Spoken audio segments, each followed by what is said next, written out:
Welcome back to another episode of the Chats with Clark podcast. I'm your host, Joe Clark, and here at Chats with Clark, we don't do poppy intros. We get straight to the point. And the point of today's episode, actually, before we get into it, how many of us thought about waking up today and deciding we were going to row at all?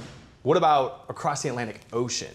Well, the four gentlemen that are here with me today go by Seneca Navy. They're Team Seneca Navy, and that's exactly what they are going to do starting in December. And the members are David Ranney, Anthony, known by Tony as the fans, Carella, Moritz Marchart, and Ryan Mulflur. Gentlemen, thank you all for being here. Yeah, man. Thanks for having us, Joe. So, right off the rip, fellas, I have to ask you, one of you was crazy enough to originally say, hey guys, I have this really great idea.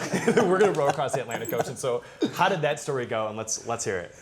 Yeah, I'm the one that all their parents kind of hate a little bit. I had come to originally Mo and Tony here. We were only a grade apart in college on the same rowing team. That's how we met each other. But after we had graduated, I was living out of town and just kind of looking for the next big thing in life. And I had known about this race a little bit. I'd known about ocean rowing a little bit. And I just thought about it and sat on it and eventually just gave kind of a formal pitch to them. I literally sat down and did a presentation with them. So it started in the group chat, like all good ideas, right? And so I shot them a message and said, literally, anyone trying to row across the Atlantic? And he responded first and said when and where. So it was I think the where was right. That's what I always say. It's kind of implied. I need a start line. You know where the start line is? How we get there? Yeah. So we sat on it from another year from then. That's back in 2021, 2022. Yeah. Okay. And then, 10 months later, I sat them down again with a formal presentation that was, this is why I think this endeavor is the next logical step in our lives, which it's not, it's just I was making the pitch. Yeah. So we thought about it for a while. They were in. We decided that we wanted to be competitive in the race because we're racing against 40, 45 other teams. So we wanted to add a fourth team member. And then we wanted to add someone that was on our college rowing team with us. And we had a series of discussions, did the full weighted factor rating analysis, all these different qualities that we knew were important to this race. And we ultimately settled on Ryan. Congrats on being drafted number one. That's pretty well done. Yeah. We asked a lot more people first. No, I'm kidding. You're the weak link. You're the one going overboard when it gets gets rough. Yeah. And so, was there any hesitation, like right off the rip? Like, what were you guys thinking when? Because if I were to hear, right, like much like many plans that start in the group message, this grandiose idea that in this case is overtly crazy. I mean, you all are crazy to some degree for doing this, which is awesome. That's a lot of great things. Was there any like, how are we even going to tackle this? I mean, like, where do you start, right? Like, that would be my first thing. It's like kind of like when and where. Like, how do we even go about this? Yeah, for sure. I mean, for me at least, like when I, being that first message in the chat, sent it off as like that was kind of like I guess the culture of the group, like me, myself, Dave, and Mo, and then Ryan, of course, that's why he's here. But like just doing things together and like always, wanting to join in on the fun, never kind of like backing down from a challenge. So kind of sent that message as like a joke, and then it's like, okay, let's see where this goes because. Like what is this? I never heard of the race, or it's not like I knew what was really being asked. Just like yeah, sure, this is funny, and then once Dave kind of said, there's this thing, like watch this video. I was like, oh, this is real. Okay, let's take a step back and where do we actually start? Like how much is it? There's a million questions that come after it, but It's so true. Yeah, I don't know what your reaction was like, but yeah. I mean. It definitely took me a while to commit to it.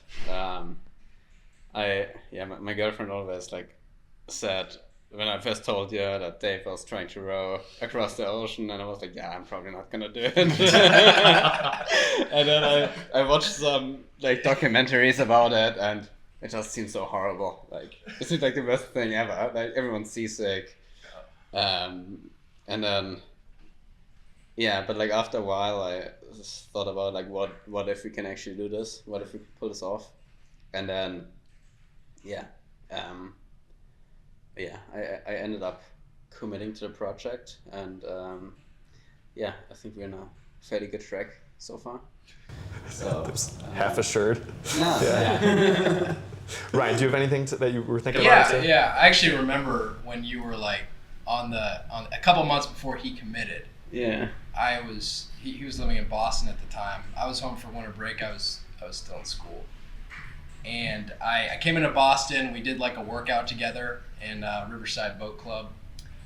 and he said, "Oh yeah, Dave's like thinking he's gonna row across the ocean or something." I was like, "Wow, that's crazy." And then conversation just kind of stopped after that, and I was like, "Oh, that's pretty cool that you could do that." And then a couple months later, I'm in Florida. We're on our training trip, and I get a text from Mo saying, "Hey, we're just pretty committed to rowing across the ocean. Is it something that you would consider doing?" And at first, the idea of, I'd been kind of interested in that ultra stuff for a little bit, doing like a 100K race or something like that. Yeah. So the ocean was like a big step up, and at first I was like, that's impossible. Like, how can you? I didn't even really believe people could do that. Right. And just all the logistics seemed really, daunting, and I was still in college, so I was like, how do I don't even know what my next steps are.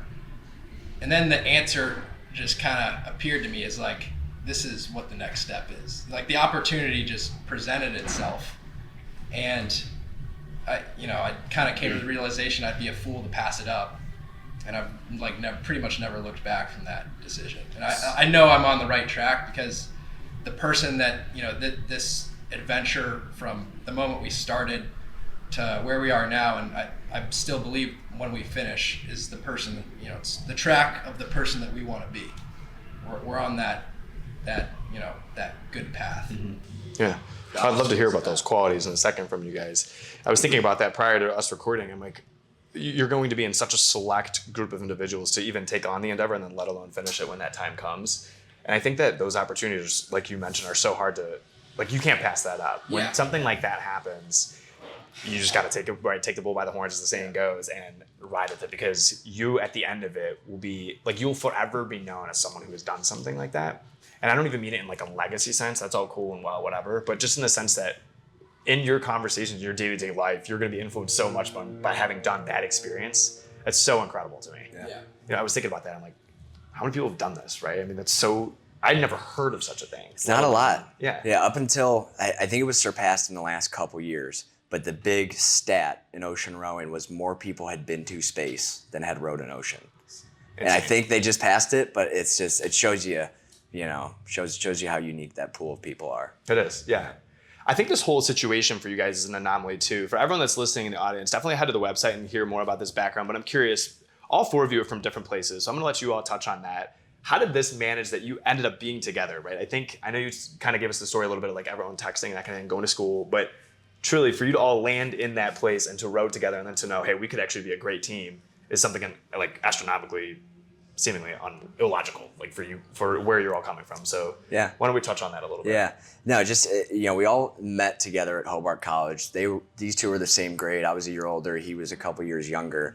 It's a less than 2,000 student school in the middle of upstate New York on the Finger Lakes. Beautiful campus, but when you look at the collegiate rowing scene and the top 20 teams in the country, it's all big state schools or Ivy Leagues, and then Hobart College, tiny little program.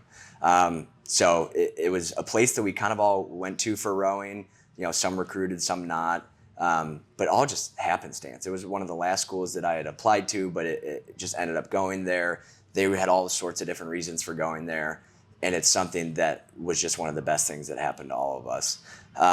The culture of the rowing team that we were on is a huge part of why we're doing this. It's really the fundamental reason that we are. What would you say that culture is? Our coach's mission, his personal mission for the team, was to provide a platform for student athletes to pursue the best version of themselves. And so that is something that deeply resonated with all of us. And that is, we spent months when we decided that this team was the team to do this, figuring out our why. What's our collective why that we're going to tell people that we're spending 3 years of our lives preparing for this? And it was, we wanted to push that mission that we experienced, in this rowing program out into the world for more people to experience. So, we went through the steps of creating our own nonprofit, and the mission of that nonprofit is to provide opportunities for youth to pursue better versions of themselves, right? So all of our partner charities that we're raising funds for, all in some way have separate missions that fall under that umbrella and support that endeavor.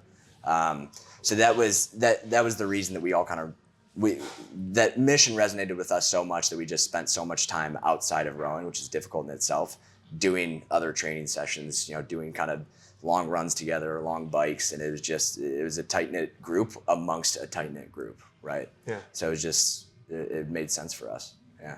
Tony, you're from Canada. Mo, you're from Germany, and Ryan, you're from Boston area in Massachusetts here in the States. You all end up in this small school up in New York. I mean, it's almost seems divine, right? And then you're taking on this adventure. What led you to New York in the first place? So, I mean, where I come from, back in, the little town is Kleinburg, so just right in Vaughan, and it's like people are either playing soccer or hockey there, and like nobody's rowing. Like I don't know anybody that rowed from that area, like maybe a couple people, but like I grew up playing hockey my whole life, played a couple other sports, but was very focused on hockey. I ended up in the States at school in Maine, just trying to go to college and like keep hockey going, and played my last year of hockey in Maine. And then my college counselor just said to me, we send a couple kids to Hobart and William Smith colleges every year. It's a great school. Like I was interested in environmental science, and she said, they have a good program there, and I really think you'd like it. The advisor or the recruiter is coming on campus. It was like this week. Why don't you go meet with them? I was the only kid from the school that went to go meet with this recruiter. Shout out Sue Willard.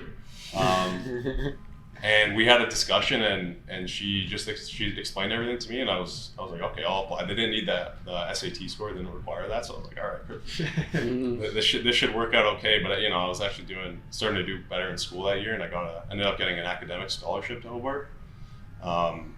And then I showed up, not planning on joining any teams. I was looking to maybe try out for the lacrosse team, and I had sent the rowing coaching email earlier, just as like, this will be my backup. I'll just join the rowing team. I was doing all this research, showing that people had, like, to join in college is a completely normal thing as like a novice, which I didn't know. So I was like, okay, this doesn't go well with the lacrosse thing.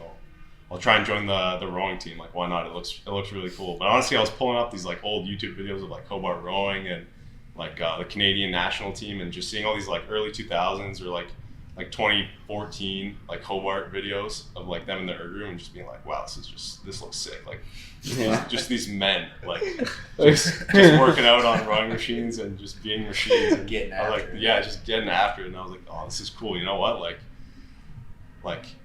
I could see myself doing that. So showed up to campus, and I just went for a visit, and I saw the campus on the lake, and I knew I wanted to go there. And I said to my parents, like, this is just so cool. Like I can't pass this up. It's either here or I'm going to some school, one of the universities in like Southern Ontario, and I don't know. It's just nothing on those schools, but this was much better for me. Isn't that crazy? Right? Like you can connect it. You named Sue Willard. It's amazing. You can connect all the dots looking backward. That's what like is so amazing to me.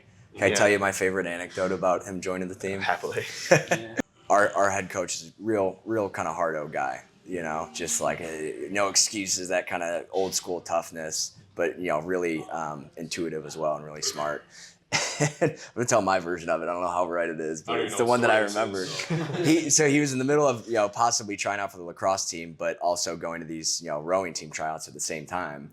And he showed a lot of promise in his first session or two. Just big, strong kid. Like coach is like, all right, I can mold this kid. And he was trying to get out of the Saturday practice because he wanted to go to the lacrosse tryout that morning.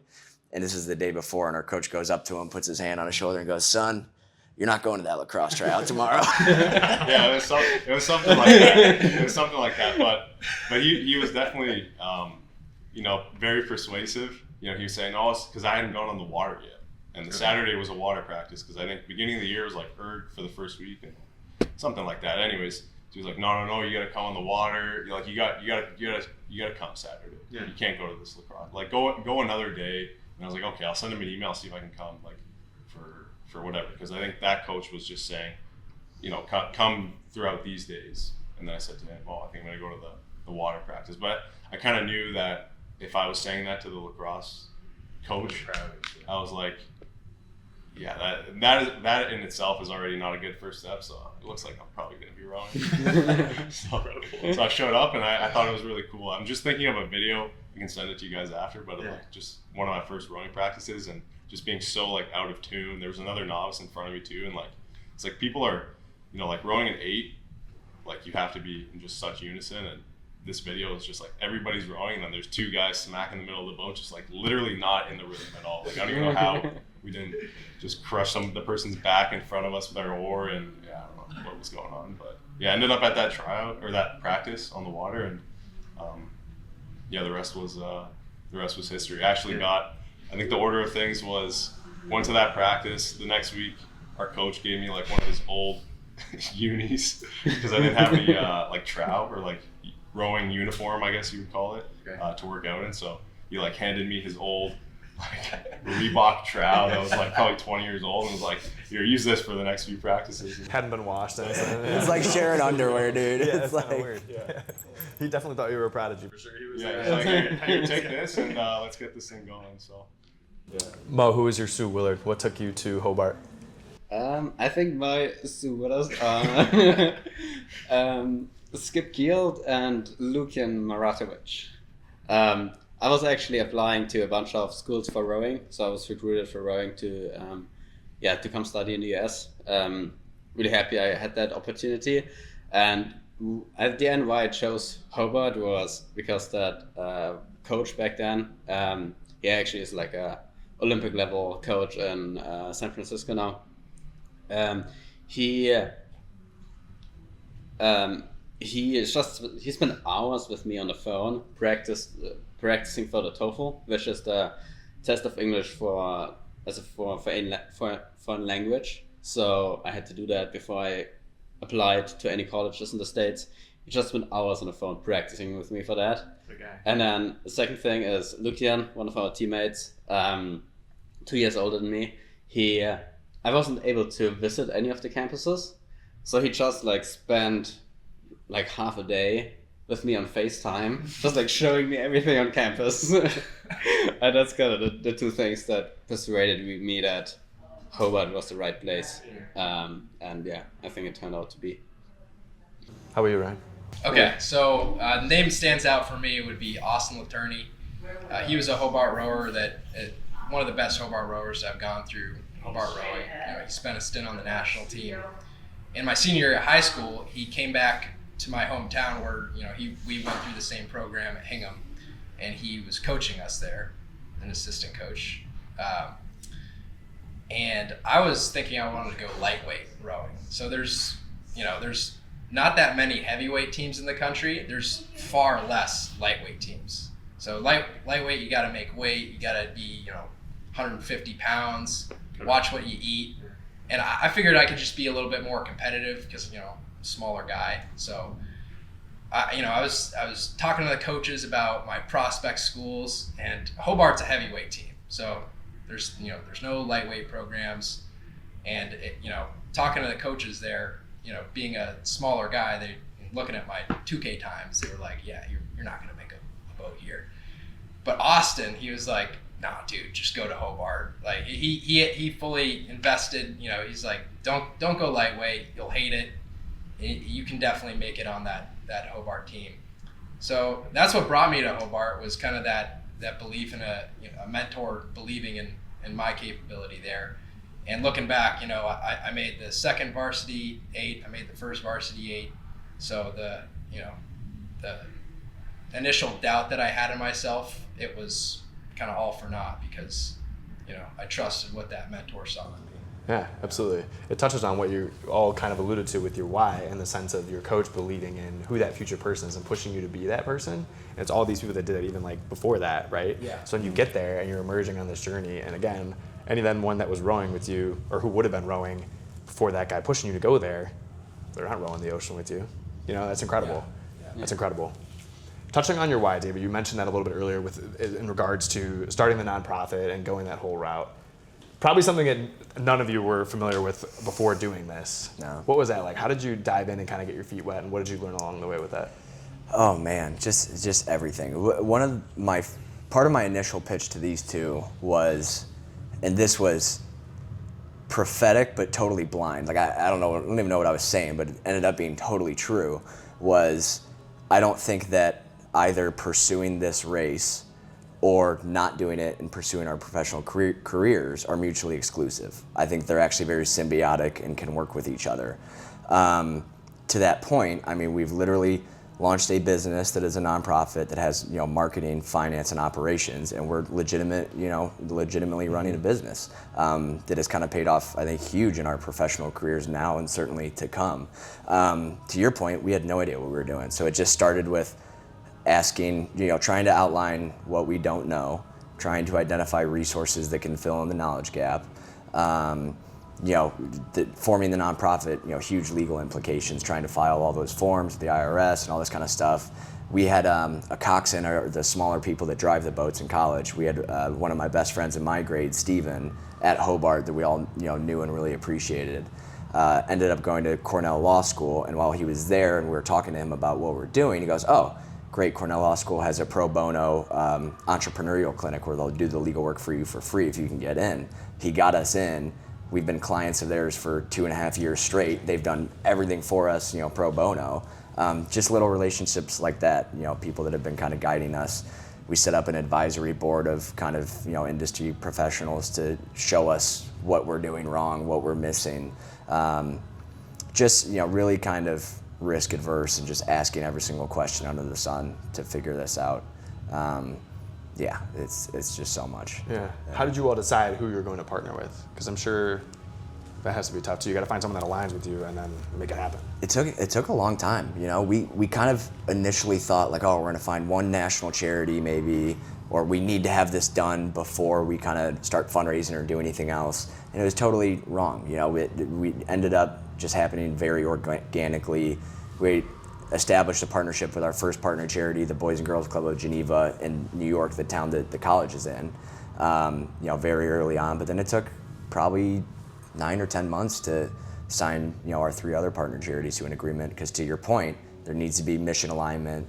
There needs to be someone that wants to work with us. We don't want to just write a check at the end of this, which is great, but we want to develop relationships and partnerships over this 3-year course that are actually mutually beneficial, and then great at the end we can give them the cherry on top, a huge check. Yeah, it's amazing. I've always heard it divided in like your time, your talent, your treasure, right? Like it's a very Exactly.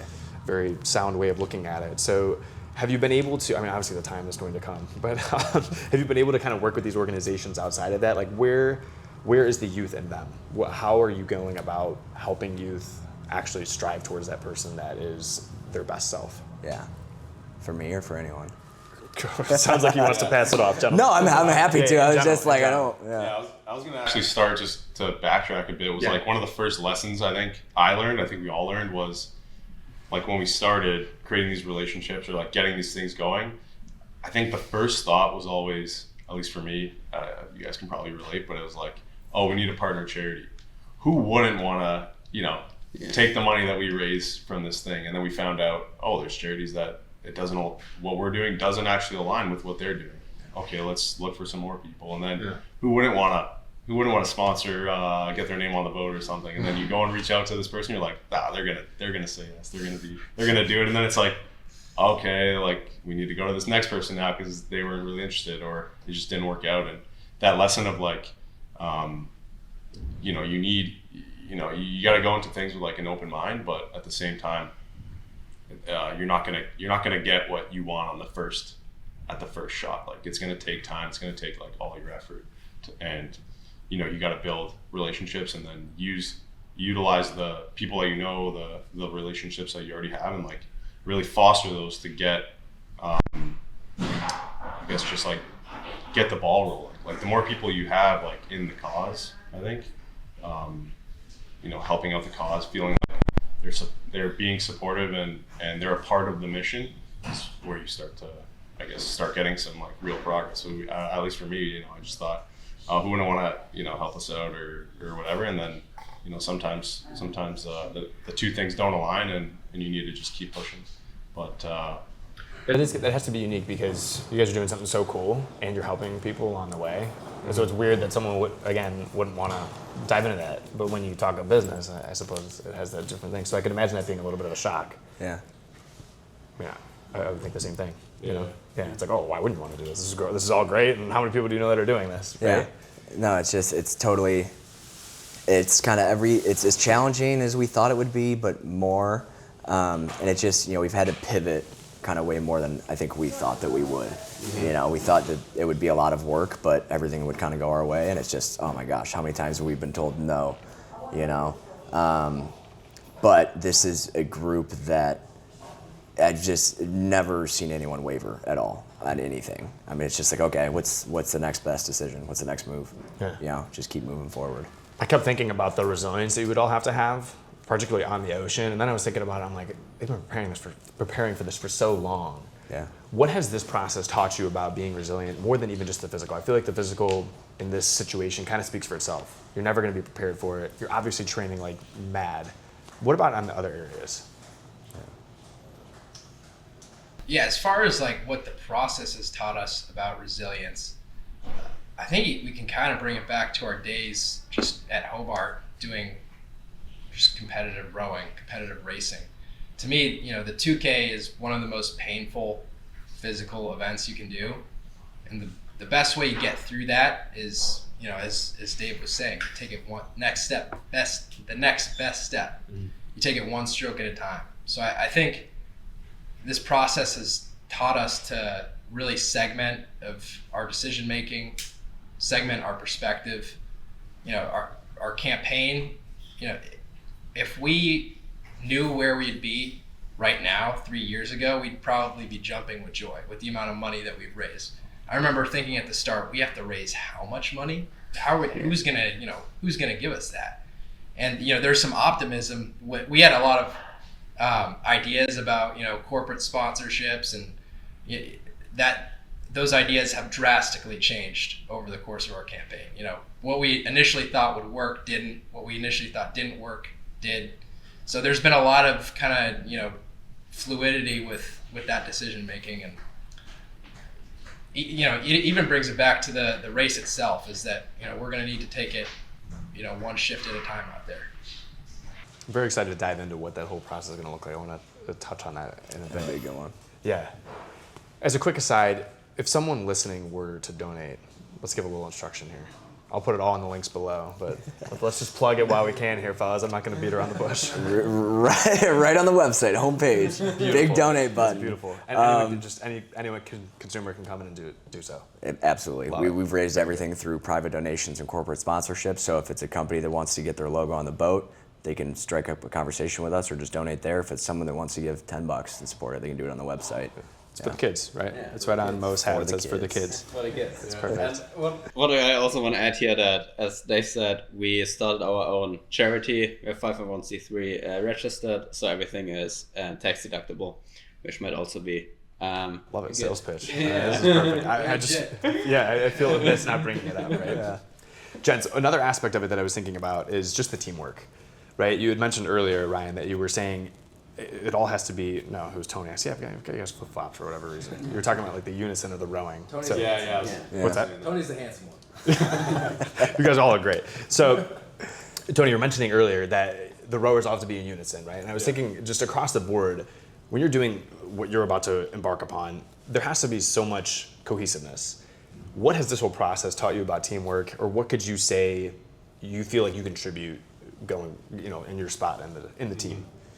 Yeah, I would say another, I love the big lessons. I like to think about the bigger picture. And another like big lesson, I guess, or thing that was said to us it was from Matt Brown, who's on our advisory board. He did the race. He's a world record holder. Just an insane human.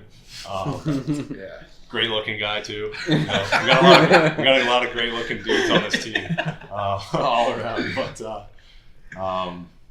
he said to us, at each point, at any point in time, one of us is going to be the strongest and one of us is going to be the weakest link. And I found that it's not even like on the boat or during the row. That's obviously going to be a piece of it, but it's like when we're at the house and we're getting stuff ready for the row, it's like you see it. It's like you always, the teamwork is like always just being there to back up your buddy. Like there's times where it's just like the smallest thing we need to do. Like this weekend we were preparing for the row, for our last training row, and I was putting tape around on the foot plate for your heel so you don't get blisters. And I had done 2 of them. There's 3 foot plates. You probably didn't, or maybe you know what I'm talking about. I know you didn't want to do it. I was feeling I was probably the weakest link in that moment. It was such a small task, and I was doing this tape, and I had done the 2, and then Dave goes, "Oh, you want to do that 3rd one?"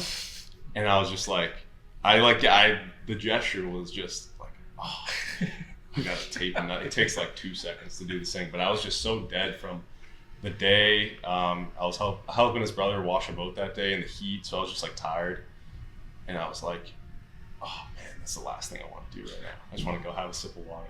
And it's like in that moment I was like, okay, even in this such a small task, I'm the weakest link. And then he was like, oh dude, don't worry, I can do it for you if you want. But I was like, no, don't worry, I'll do it. It's fine. It's not a big deal. But like that constant like backing each other up, even in little moments, is I would say where you really like realize the teamwork, and it's just become like second nature, I would say, for us. Like there's if one of us is struggling, there's always going to be somebody that comes in, and you know, just because we live in such tight quarters on land and in the boat, we talked a bit about that too. But, you know, we're all living in the same house, and you know, we're always bumping into each other and stuff. But it's just second nature that, you know, you realize when somebody needs a hand, and you lend it at all times. I mean, how motivating, right? Like, yeah. Did you end up doing it too? I mean, I wasn't gonna say, see, you know, I wasn't gonna be like, oh, I can't do this right now. Right? Yeah, like you And push that's through. just Just the gentle gesture of like, Yeah. oh, like I got you. If it's if it's too much, you're like, no, it's not too much. I got this. Yeah. And I feel like that's so motivating. Uh-huh. Yeah. Yeah, if you had been like, dude, just do it, man, I would have been like, no, you fucking do it. Yeah, right. It's like, no, I'm not doing this. And you got it. I could tell he didn't want to, so I was like, whatever. Yeah, I'll do it. Right. I'll do the taping, Tony. We'll take 5. It kind of like makes me think just back to the original, right where we started off. Like, I feel like these unique experiences are what you end up talking about when it's like, when 20 years from now, when you're applying for some job, when you're giving a sales pitch about yourself, and you have to like, right? Like, these are the stories that you end up telling, and it's the fact that you did the tape, and the moments when you're preparing for the big race, and all those sorts of things that set you apart. I mean, it's just, you've started nonprofits, you're doing all this great work, and then you're going to go row the ocean. I mean, you've learned so much from one experience. Of course, it's been I'm sure what feels like a winded one at times, and sometimes probably very quick, but those are the experiences that I feel like just really transform our lives. It's quite incredible. So a thought that I always like to think about too is kind of this notion that when we're in life, there's those moments when we're kind of in the thick of it, right? Like, we're in the mud and it's tough to keep going. I've done a bike ride that David knows about here like 3 or 4 times now, where you ride a bicycle from Pittsburgh to DC, which is nowhere near as far as the Atlantic Ocean, but regardless, it's kind of a far physical endeavor. And there's those moments when you're out of the 70 miles in a day, 80 miles in a day, you're 20 miles in and you've seen the exact same site, and you're literally in mud and trying to pedal, and it's difficult. When that happens to you all, whatever the rowing analogy would be, in the ocean, and maybe the waves are high, whatever, it's the middle of the night, I mean, you're not stopping. So how do you plan when you're in the thick of it to keep going, to motivate each other in that teamwork sense? What does that look like? I think, or at least what helped me a lot during these really tough moments, often it's like when the weather is really bad and we're seasick, or if it's just like at night and it seems like you're falling asleep on the oars. Like, it literally feels like you could, if you lose your focus, you would like fall asleep while you're rowing. I think for me it's coming back to the team, to just talk to whoever else is on deck, and kind of distract you from the uncomfortableness of the experience. And I think that's just having everyone else in the team to talk to and to rely on is something that just helps a lot to get through these moments. And then we're also working with our sports psychologist, Dr. Derek Mann, which has been incredibly helpful to just really make sure our team dynamics are spot on, we can resolve that we can resolve conflict better, and I think that's one of the most important work that we're doing, and like that psychological this mental aspect just also helps a lot to get through these tough moments on the row. Sure. Yeah. Have you found that it's been more mental than physical? Yeah. Would you? I think so. I think it's definitely just the huge mental challenge of being on the oars for 12, 14 hours a day, and just making sure that you continuously give the effort that we need to keep the boat at a certain speed, or doing when you're in the cabin and the last thing you do is want to get ready for the next shift. Like you need to eat, you need to drink, you need to take care of your body. That's just a huge mental thing that it's just tough to do. Yeah. But if you take care of that mental aspect and you do the things that you need to do, then the physical aspect just follows along. When you're in those tough moments, that why stands through, right? It's like, all right, why are we here in the first place? I always find myself taking myself back, or like trying to focus on something very simple within the five senses. Like, all right, what's good around me? What's beautiful around me? Whatever the case may be. Who's around me? What can I tap into that energy, right? Yeah. And then you can live throughout that why. It's almost like that's so essential when you're in those moments where you think of it. Yeah.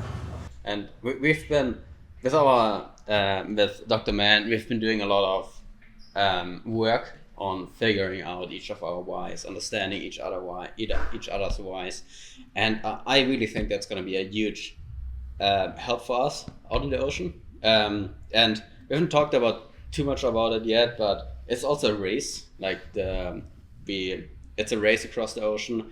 We're trying to be competitive and in that race. And realistically, like we're not the most experienced crew. We're racing crews that. For example, there's this one crew that has the world record for the Pacific, rowing across the Pacific Ocean, and they're teaming up with maybe the greatest ocean rower of all time. There are teams that are extremely well funded and have doing great in their preparation, but I think we can be the best team out there, and that might be a big advantage for us in being competitive. What will make you the best team out there? I think just the fact that we know each other for quite a long time is a base, and then the work that we're doing with with Dr. Mann is really important to support each other. And then, as Tony said, I think we pick each other up really well on the boat. Like when someone is doing really bad out there, for example, he struggled with seasickness quite a bit during our last row. There's like no discussion that the three of us are picking up his shifts, and that way, like whoever's the weakest link at that time, we just we just work for each other to keep going. Yeah. Let's paint the picture, Mo. You're right. We haven't actually kind of dove into it. So you guys take off. Where are we coming from? What does the day-to-day look like? How long are we on the ocean? I mean, let's hear it. I'll paint the full picture. Paint the full picture. From the history. So it was 1888 or 86. Yeah. The first people to ever row across the ocean, these two Norwegian dudes did it in a boat that looked like it would have been the lifeboat from the Titanic. Don't know how, but it was so remarkable that nobody else did it for 100 more years. Right? Like when you set a physical feat like that, it's usually people follow suit because they see that it's possible. Totally. It was so insane that people didn't do it for another century. So someone else did it in the 1960s, and then there was another 40-year gap. In the late 90s, the predecessor of the race that we're competing in was established. So this race has been going on annually in some form under some name for the last 30 years. Wow. What we're competing in, the race is now called the World's Toughest Row. We start in the Canary Islands off the coast of Africa, and crews row nonstop, unsupported, to the finish in Antigua in the Caribbean. The winters are usually close to 30 to 40 days, but you have everything that you need with you. You have all your food, you have all your supplies, all your safety equipment. You start and you don't stop. You don't stop rowing until you hit the finish line. David, first thought I have, 30 to 40 days, you obviously have to eat, and you're on a boat, and there's no chef. So what's going on? How are you guys managing that? And also, Because, right, you're shooting to win, so you guys are shooting for that 30 to 40 day mark. But let's say, for whatever reason, you're sitting at 50. Like, how are you planning? How do you even plan for that kind of food? It's so ambiguous. Right, it is. And because there's so much ambiguity, right? Even though we do it in December every year because that's when the trade winds are fully developed. You're kind of being pushed by the wind and the waves the majority of the time. But then year to year is different. So there could be faster years, slower years. The race is highly regulated. So the race organizers have a safety team that over the 3 years has been working with us and every other crew in the race to make sure that we have every single piece of equipment that we need, the proper boat, all the training that we need. We've gone through half a dozen courses that are mandatory to the race, and they are the ones that say, okay, you guys have done everything that we've required you to do. You've done all the training hours that are required. You guys can ship your boat to the start line. They do another inspection at the start line and say, you guys are good to start the race. Of course, there's a big race entry fee with it, but it's worth having all this support, 30 years of institutional knowledge to tell you how to do this, how to do it safe, and how to do it fast, right? It's amazing. Yeah. So they kind of guide you as far as what you'll need, like food-wise, or Exactly. how you go about it. Exactly. They guide you as much as possible, but it's still entirely up to the crew to kind of figure out how they want to do it. You start at the start line. It's a staggered start by a couple minutes, so essentially all the boats are going at the same time, and there's really no other instruction other than the coordinates of the finish line. Oh my gosh. So you can get there how you want as long as you're rowing. You can work in whatever shifts you want. So there's a ton of tactical sort of information that we need to test, figure out, see what works, see what doesn't, and every crew is going to be different. So whoever can spend the most time figuring that out is going to be in the best position. Physically, obviously you need to be fit to be able to do this. You need to train, but even just in that realm, there's several different camps of what past rowers say is the best. Mentally, I think we have a huge advantage with our sports psychologist to kind of figure that out because it's a huge part of the battle. But another major facet of being competitive is just who can take care of themselves. Sure. Who can address a blister or a sore on their heel or hands on day one so that it doesn't compound and 3 weeks later it's debilitating or infected, right? Yeah. And it's hard to do. After you've been rowing for 14 hours a day, the last thing you want to do is kind of take care of yourself. You just want to crawl into the cabin and fall asleep or worse, Yeah. So it's really important that we kind of practice having these standards, on the crew, like these are non-negotiables that we need to take care of, because that's going to set us up for success. It's all these questions are flooding my mind just of how primitive it is. It's like all the basic, what we call basic things that we don't think of, right? Like if we're hungry, we get food. If you need to use the restroom, you go to the restroom. Like all of that is off the table when you're on the boat. How are you even thinking of all of those sorts of questions? Yeah. Then the answer, It's like right. As your first thought about how it kind of goes back to that lesson before, like what you think is going to work isn't going to work. Like, say like a bathroom solution, right? Like how can we, whatever you want to call it, go to the bathroom as efficiently as possible and as cleanly as possible. Like we had some ideas for that, and now we've moved on to something else. And it's just like you gotta think outside the box. But your first thought of like how something on the boat is gonna go and hey, this would work on the boat, and then you go do it on the boat, and you're like, this is not the way to do it. Like this just gets in everybody's way, or it's just like not efficient, or stuff like that. So I'm thinking of the bathroom example because we had some like makeups of this.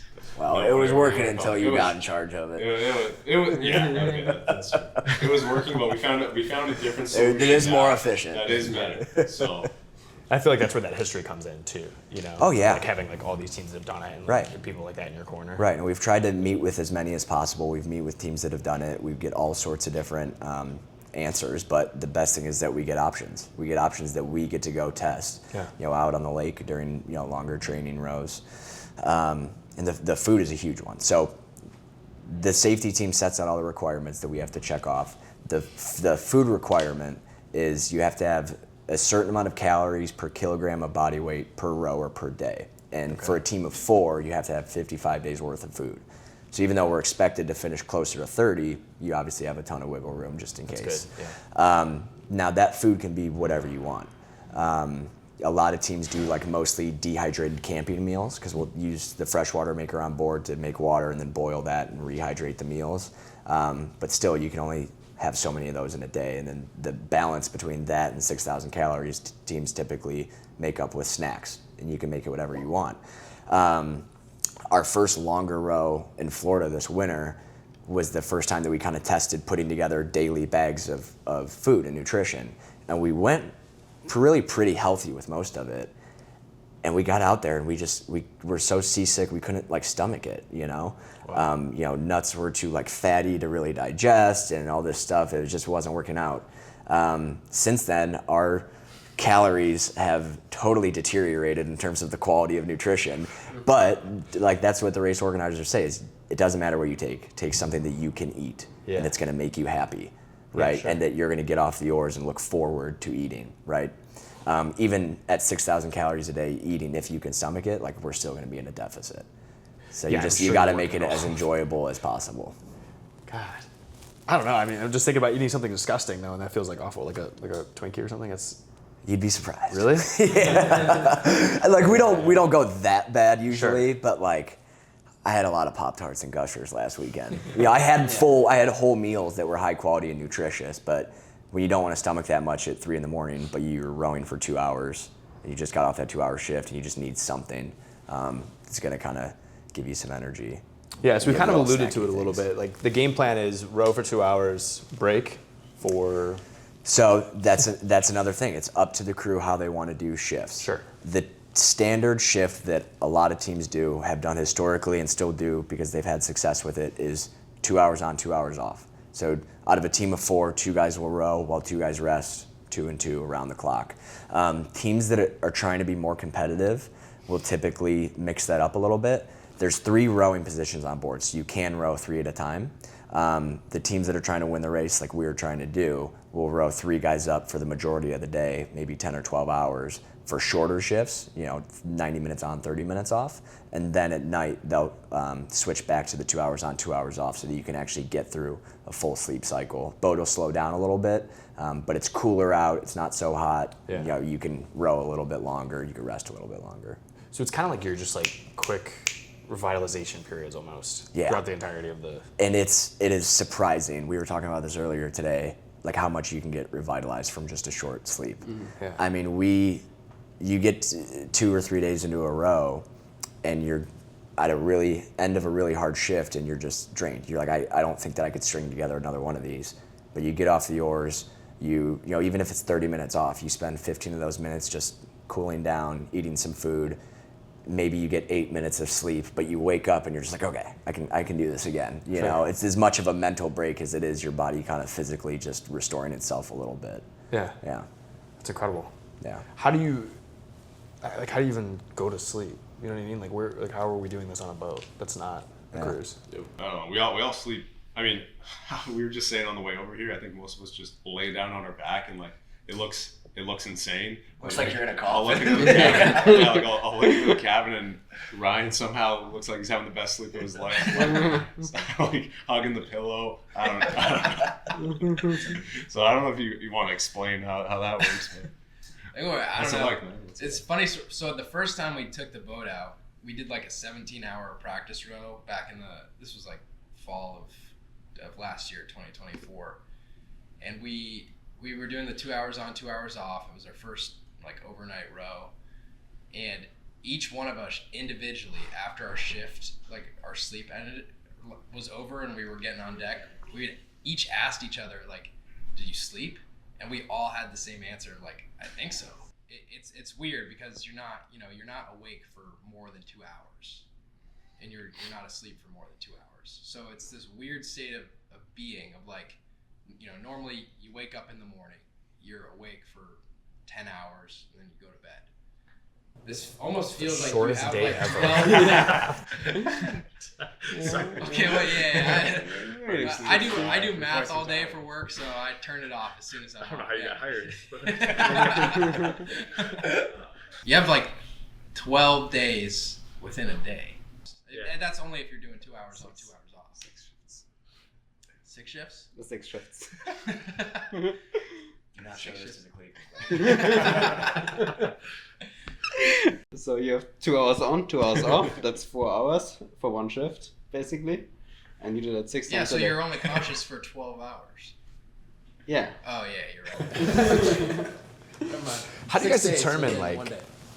how do you just have a set rotation? Does it kind of vary? 6 days. Schedule that's working. Yeah. Okay. Do you just have a set It varies a little bit because we stagger it so that Sure. if you're doing 2 hours on, 2 Schedule hours what's off at working. night, we don't switch everybody at the same time because then you would only be rowing with the same person for 2 hours. And so it makes that feel mentally a lot shorter if an hour into your shift, the other person from the bow cabin or the stern cabin, whatever one you're not in, is switching with the other person on deck. Yeah, So it just, mentally makes the night go much quicker. I mean, that's straight psychology, I would imagine, right? Like you're Huge. breaking into it. Yeah, all that. Like it's as you say, it's like, oh, of course. Yeah. It makes so much sense. Yeah, I mean, there's times where you're just so fed up after the first hour, don't know how you're gonna get through it, and then someone fresh pops out on deck, says something stupid, and you're just like, oh, that's hilarious. I'll keep rowing, I'm good.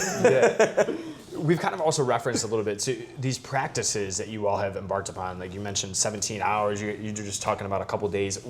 What does this look like? So you embark upon these multi-day Yeah.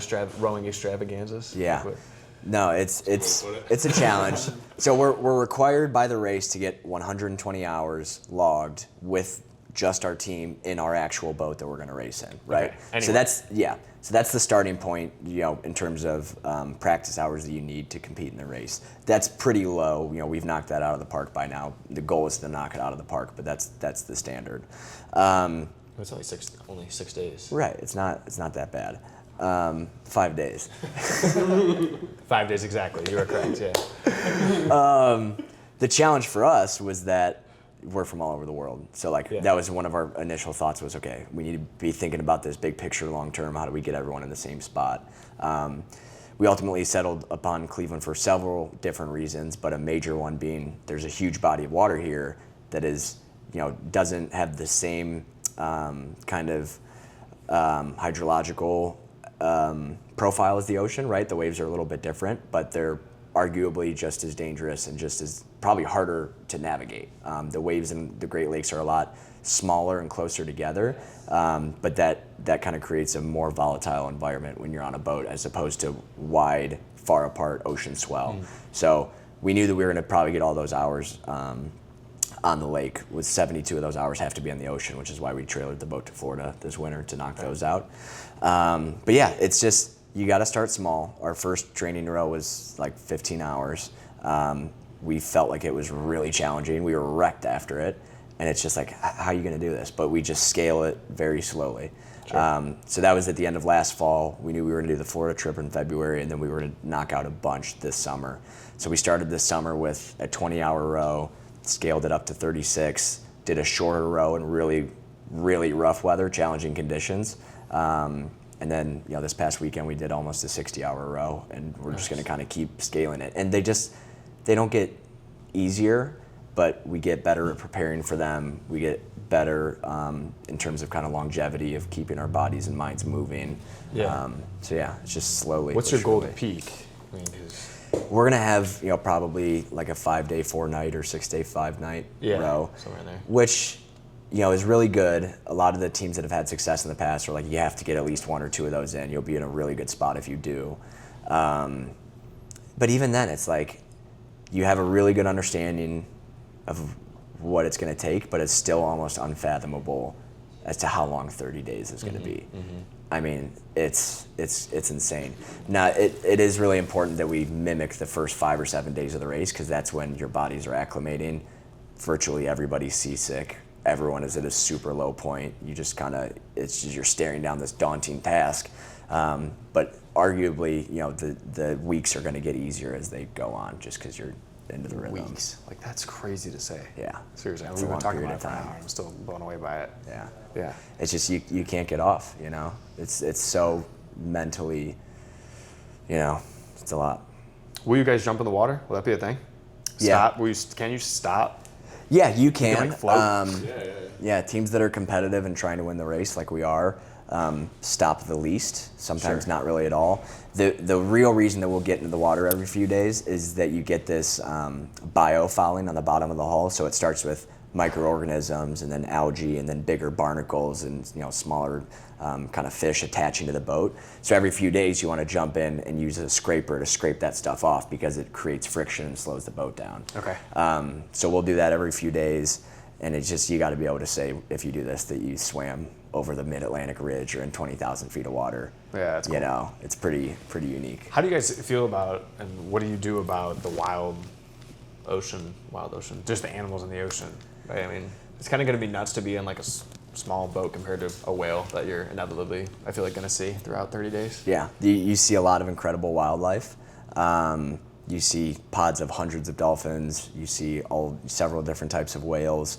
The really interesting thing is that you see sharks and all that, but the biggest existential threat to teams, and the only one that's ever really posed a risk, are marlin, right? So they look like a swordfish, have a big pointy bill, and it's because it's become a bigger issue over the last 5 or 7 years, and nobody really knows why, but they tend to hunt the smaller fish that are feeding on the biofouling under the boat, and every year at least a couple or 3 boats have a marlin pierce through the boat as they're hunting fish and miss or mistaken identity, and punch a 2-3 inch hole in the bottom of the boat, and the boat start taking on water.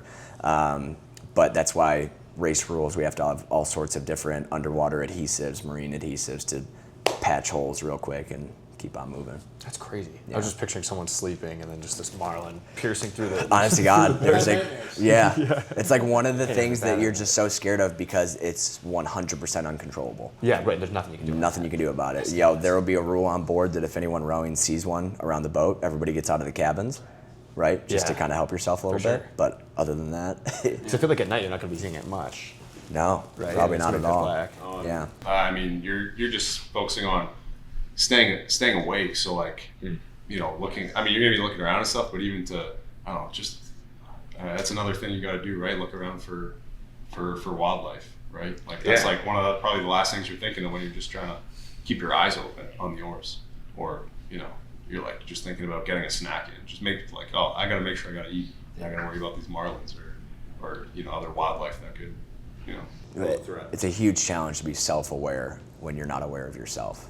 Tag that one. That was sick. That was sweet. Yeah, That was very that well was done. awesome. But yeah, like we're going to be in major shipping lanes. There's going to be ships coming by, and we have all sorts of navigation equipment. We have alarms, proximity alarms, that if a ship comes within a certain distance of us, it'll go off so that we can, okay, this is an issue. We can look at our charts and see where we are and get out of the way of a huge container ship. But yeah, it's hard to do when you're barely awake in the middle of the night. Yeah. Yeah. So I guess we practiced some drills on the water, like even going to the water and seeing what it would be like to harness yourself up, clean the hull. But I mean, I guess we haven't really talked about how important that would be in regards to the marlin, because I guess the cleaner the hull, Faster you go. Yeah, like faster you go, and maybe less fish feeding on Right. Yeah. the stuff on the boat. Like might be something you need to do more often. I don't know. Do they get stuck in the boat? I think their bills break off, Oh. which doesn't sound That fun sounds either. horrible. Doesn't sound Yeah. good for them or us. Yeah, I wasn't sure about that. I was just imagining myself like, oh, if marlin, like would somebody have to just go? We gotta bring like a saw the thing off, and then like, go saw a marlin off the boat, and then like patch it up. Hey Tony, we trained for this one. Get in there. I don't know how that would go either, but there's gonna be so much when you guys are out there that you're just gonna experience. I feel like, and get through it, and then you're just gonna be like, oh, we did not see that coming at all. Right. All these things. Yeah. You can prepare as much as you want, but it's such a volatile, space that it's incredible. Another one of the big physical challenges out there is, the height of the sea. You can get into waves that are 20 to 30 feet tall, sometimes a little bit bigger. But the key design feature of the boat is that it's self-righting.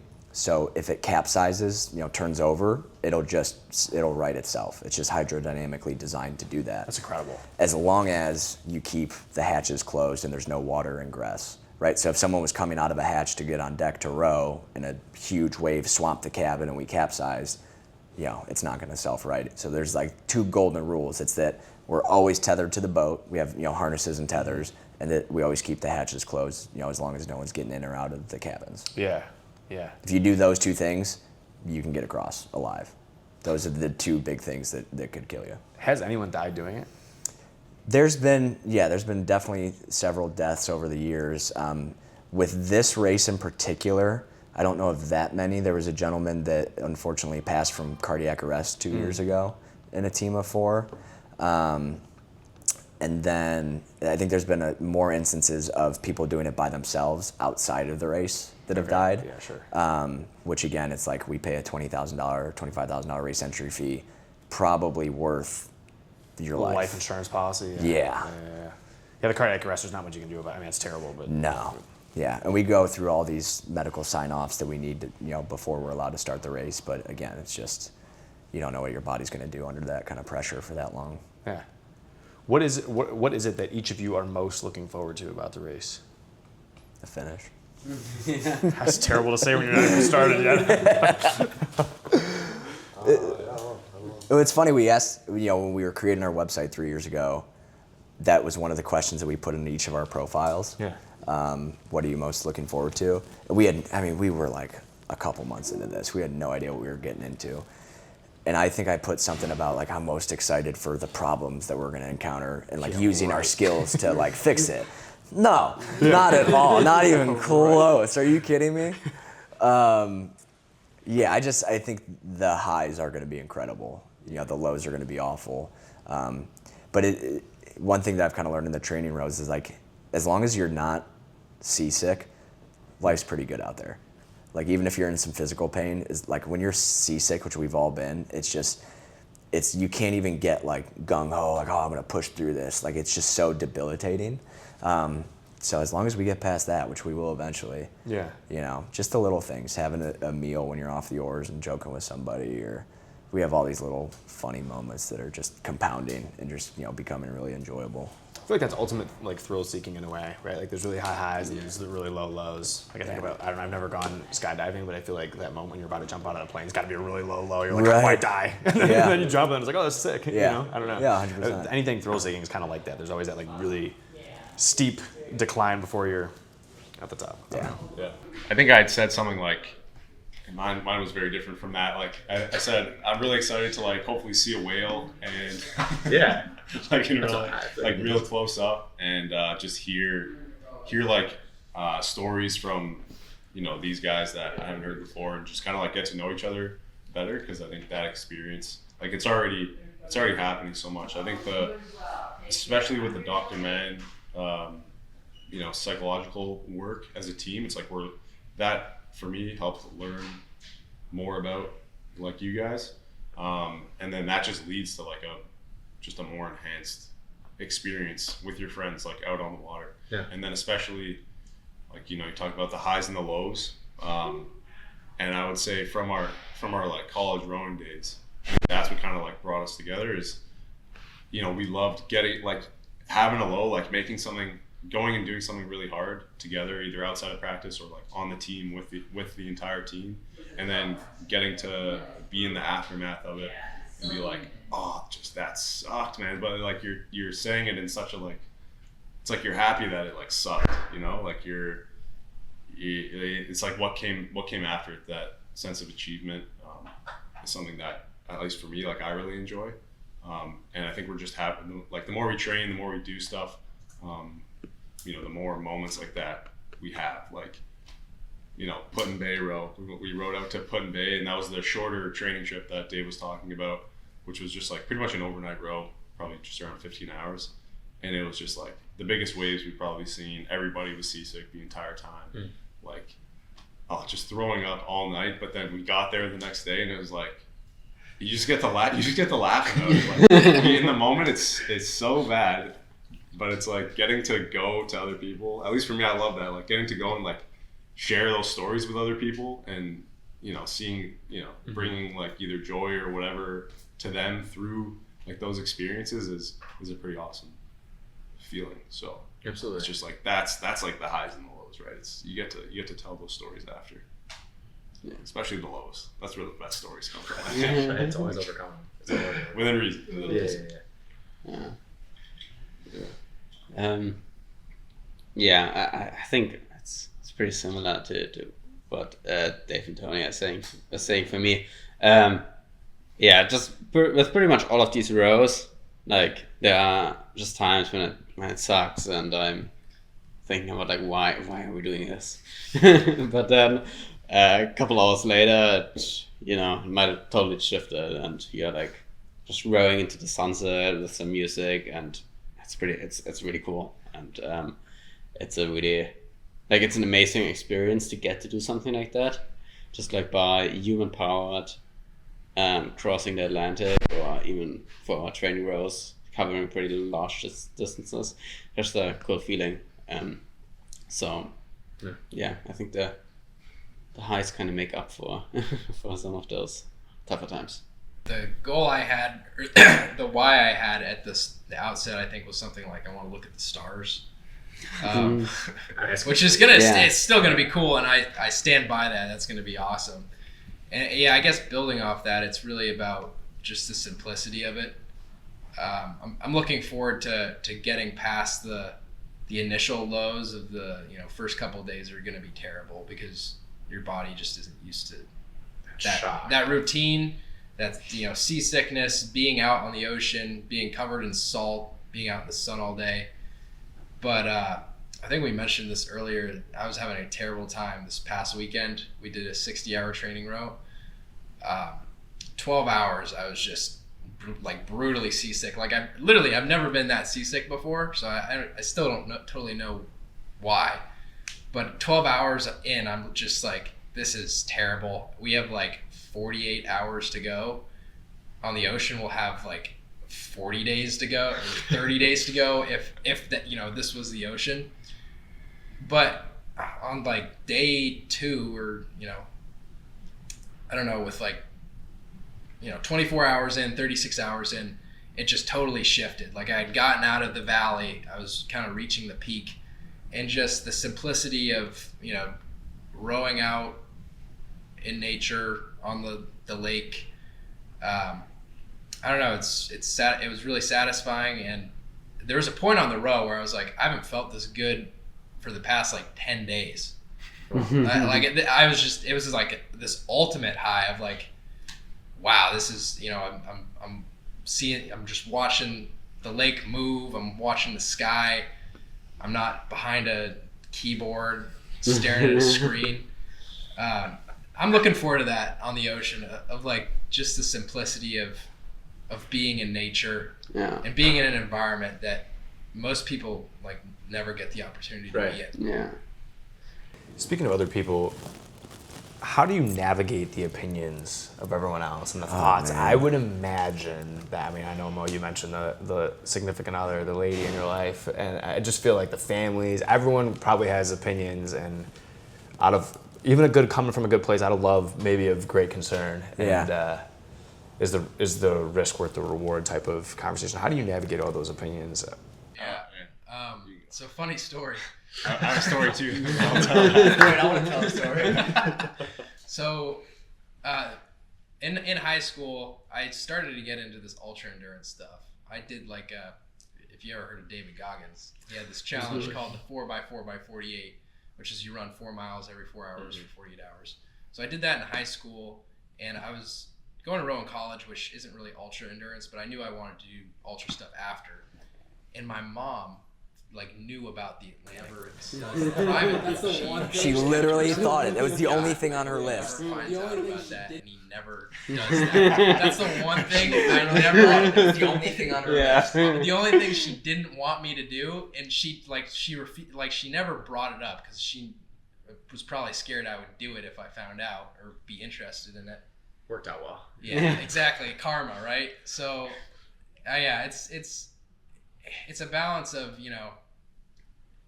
it's definitely stressful for loved ones. For all of our families, I think are seeing someone you love go through, something this extreme, and with, what many people would see as this is this crazy thing, and why would you put yourself through that? Why would you put yourself at that risk? But I think ultimately it's it's becoming the type of people that we need to be, and if we don't do it, that there's a balance of caring for others and also caring for yourself. And sometimes doing something like this is actually the best way to, improve the lives of others around you. Love it. I love it. Yeah. To that point, like, all of our success has been from the realization that, like, you need to live out the mission that we established to execute this. Our broad mission that's on file with the IRS is to provide opportunities for youth to pursue a better version of themselves, but we've condensed that into just pursuing better. And what we kind of tell everyone that it gets people that don't have a great opinion about what we're doing kind of, turn the right direction is, like, that doesn't mean we're not trying to get people to go row an ocean. We're trying to get people to make the next best decision in their lives to become a better version of themselves and realize you have dozens and dozens of opportunities to do that every day. It could be, it could be a physical challenge for sure, but it could be having a hard conversation with a loved one that needs to happen, or doing something at work, or stop smoking, or whatever it is. It's incredible, the feedback that we've gotten. We love people that they hear what we're doing and it just resonates and they freak out.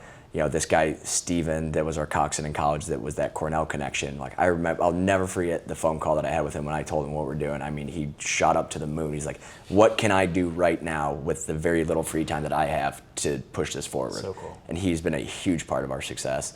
And then we meet people that are totally disinterested. You tell them you're rowing across the ocean, it just doesn't resonate with them, or they just can't even grasp it, they just don't care. And there's been a few people that are just like, that's stupid. Why would you do that?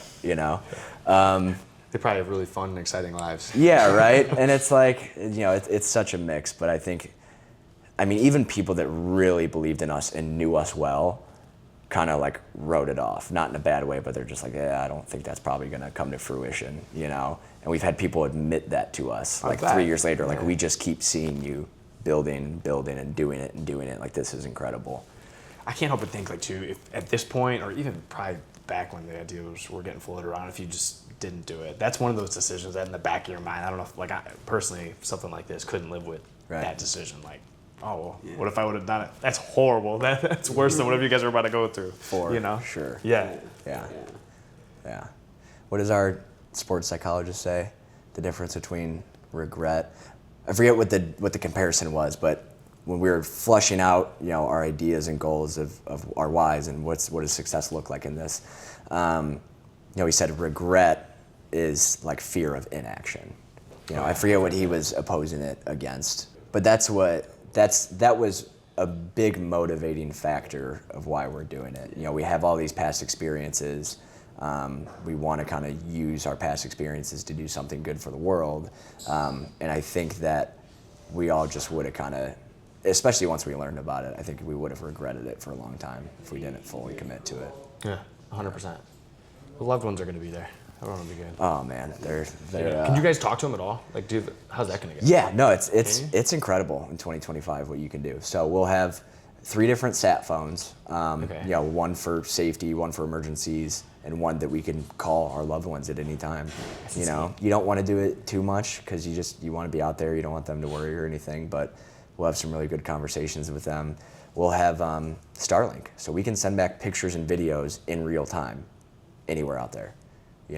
We can do a follow-up chats with Clark from the sea. We will. We're going to bring it back here. Yeah. Love to. That's amazing. It's amazing how connected you can be.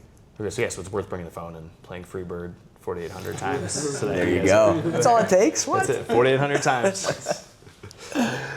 Where do we check out the boat, fellas? Huh? Let's go. Let's check do it. out the boat. Let's do it. We're on set now at the boat that will be riding across the Atlantic Ocean. We do a closing litany here at Chats with Clark, and there's usually 4 questions to some degree that I ask the guest, the person with whom I'm chatting. But given that we have 4 gentlemen here, we're going to break it up question by question. Fellas, the first question I have for you is, what role does gratitude play in your life?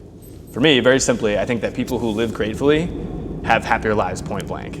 I think gratitude is a huge part of our journey to get to rowing across the Atlantic.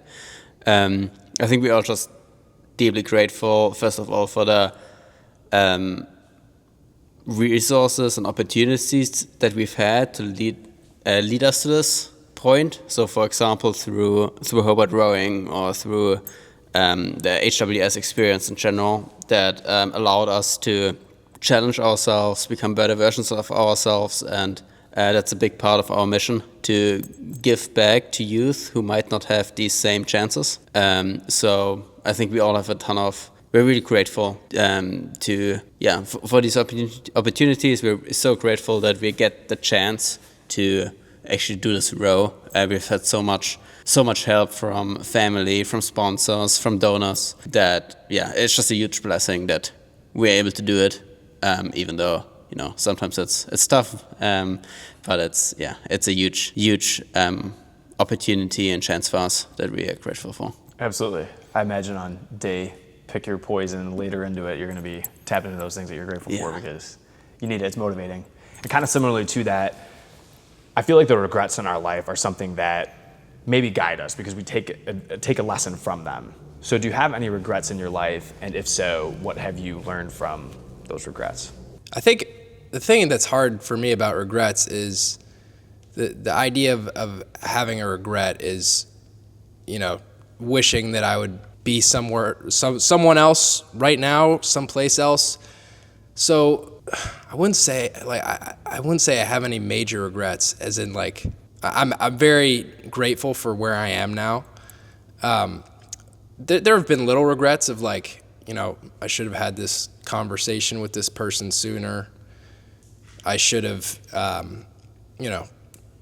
trained better, trained harder, or not trained as hard as I should have, and maybe I injured myself. I think what regrets have, those small little regrets have taught me is just I haven't really regretted anything majorly in my life, and Maybe this is it. maybe I'm about to learn the lesson. It Who taps into knows? that gratitude piece for me, right? Like, Yeah. the second you have a perspective of like, all right, it's all part of the journey, and that I can take something from it, then even those tough moments end up being something so transitional. So it's something that you better your life from, right? You make towards a better version of yourself. You have to have a low moment. It can't be the high ones all the time. So Exactly. I like that. Yeah, it's those little regrets are not actually regrets because they've resulted in the person that I am today. Mm-hmm. So, all the mistakes I've made, I feel that I've learned from them. I haven't been, there have been, you got to recognize the times in your life that are out of your control, and you got to know when they are in control. And I think it's not so much as framing them as regrets, but just moments of learning.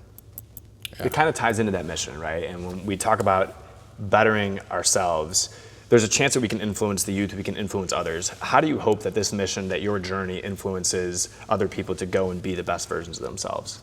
Yeah, in terms of the influence I think that we want to have as a team by doing this just crazy thing is, we were fortunate to have people in our lives that pushed us past our limits in moments, way back, and we're here now because of it. So, making people or helping people realize the people in their lives that are doing that for them, and then going and, trying to maybe be that person for somebody else. So in terms of youth, we're trying to raise some awareness around there's kids out there that, they don't have the opportunities that either we had or other people have to go in and do something because they're worried about maybe, putting food on the table or bad situations at home and stuff. They got bigger worries than, what race am I going to do this year? What something like that. So providing an opportunity for those kids to go and push themselves and do something that they otherwise wouldn't have been able to. And what does that take? It takes that person in your life to go and tell them like, hey, you can do this thing. You can be the best version of yourself. You don't see that best version of yourself, but I do. So, just spreading that environment to people that might not have access to it. Yeah, it's beautifully put, right? I think that's kind of what love is. I always have thought that love is finding the best person, the best what an individual could be, and seeing that and almost believing it through, right? And it's like you mentioned, even in times sometimes where it's like that person may not even see it themselves. Mm-hmm. The last question I have kind of tailors all of this and puts it into one. If you had any advice you want to offer to a specific group of people in general or the audience as a whole, what would that piece of advice be? So there's a famous quote in ocean rowing that you can't cross an ocean if you're afraid to lose sight of shore.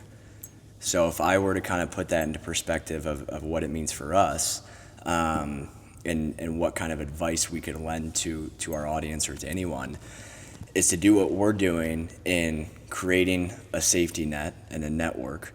For us, it's our advisory boards, our families, all of our stakeholders, so that we can go out and try to do something that is completely overwhelming, right? That we 3 years ago could not do, 2 years ago could not do. Right now we're just on the verge of kind of, being able to accomplish this. And come 5 months from now, we're going to be in a good position to do it. But we have that support system to take that leap of faith and hold us up in our worst moments. So the advice would be to, even if you don't have all the answers, just start making decisions and taking action. It's amazing. It's so good. Yeah, ships are safe in the harbor, right? But that's not what ships are built for. Damn straight. So good. This is Team Seneca Navy. They're going to be rowing across the Atlantic Ocean. Usually we kind of go, most people maybe visit the beach, hang out for a couple days and then leave. They're going to do it for 30 days. I'm giving you guys 30 days, if not a world record before then. 30 days. Again, Team Seneca Navy. We have Ryan, David, Tony, and Mo. Thank you all so much for being here. You guys are amazing. This was an absolute pleasure. This is episode 55 of the Chats with Clark podcast. Follow what Team Seneca is doing. I will have everything linked in the description below. Make sure you're checking it out, following along, hit that donation button on the main page, and definitely hit that subscribe button if you haven't already. We don't know what you're waiting for over here at Chats with Clark. We try and just give you top tier content, but you don't hit the subscribe button. I don't know what to tell you. So this has been episode 55. Gentlemen, thank you so much. Thanks, Joe. Absolutely. Appreciate you, brother.